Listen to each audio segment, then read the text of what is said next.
With the public opening of Pottermore a few weeks ago, there's been a significant influx of Harry Potter-centric conversation among my group of friends, mainly about the sorting process and their feelings about their house placement. As someone who identifies as a Slytherin, I've been kind of irritated by some of their comments. It's nothing new, we've been hearing these things for years. Slytherins are evil, bad, immoral, corrupt. I just have a lot of feelings, and I just need to say my piece here so I can move on. And by move on, I mean, I don't know.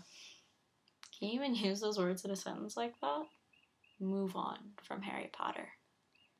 No, I don't think you can. First, let me just say that I'm really against sorting quizzes of all kinds, even Pottermore. I just think that you know yourself better than any online quiz ever will, and that you should be the judge of which house you're placed in. Secondly, I think it's really important that we remember that the Harry Potter series is told through Harry's perspective. Harry is an 11-year-old boy who just got some serious knowledge dropped on him and subsequently builds his ideas of the Wizarding world and those in it on the opinions of the first few people that he meets. I think it's important to understand that the villain of a story can change depending on who's telling it. Which gets me to the subjectivity of morality. Slytherins get a bad rap, as the Sorting Hat says those cunning folks use any means to achieve their ends. Let's just explore the word cunning real quick. The synonyms for cunning are sneaky, sly, and crafty, and while those words have negative connotations, except for crafty, who the hell doesn't love crafts, they do not actually have to be related to ill intentions. As someone who's very interested in superheroes and supervillains, I've seen it time and time again that the villain of the story actually has good intentions, they just don't match that of the heroes. For example, Voldemort is deemed evil due to his mass murders and generally socially unacceptable behavior, but he is doing it because he believes it's right. He believes that it would be best for everyone if the Muggles were exterminated and or enslaved to the Wizarding race. Just as Dumbledore did some questionable things in the name of the greater good.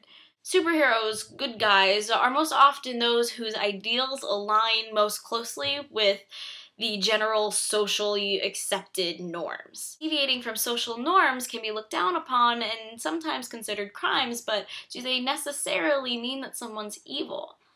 We learn that there's not an evil wizard that did not come from Slytherin. And I don't really believe that that's true. While, yes, many wizards deemed evil are from Slytherin, it's kind of bullshit to say that that is a trait of Slytherin. Ambition is a Slytherin trait, a very prominent one at that. And while I personally will do what it takes to get what I want, 99% of the time I do believe unrestricted ambition can lead a person down a very bad path. But so could unrestricted impulsiveness, or boundless wit, or undying loyalty. Look at Peter Pettigrew and Gilderoy Lockhart. They're not exactly the poster boys for morality. It's not fair to judge an entire group based on the actions of some of that group. That's extremely assuming and discriminatory. Like saying all Iraqi people are evil because some are terrorists, or all Germans are evil because some had a hand in a mass genocide. Or that all bunnies are evil just because that one had to go and piss on my favorite jeans 5 minutes before I had to go on a date. Though we may not agree with their actions, they did what they did because they believed that it was right, and I don't believe it's fair to say that they're evil because of that.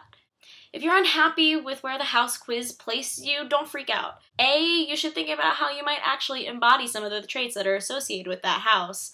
Or B, fuck it. You know yourself better than any quiz. Go ahead and go with your gut. So yeah, those are my thoughts, and I'm done here. And I'm sure that when I'm done with this, I'm gonna think of 10 more points, but whatever.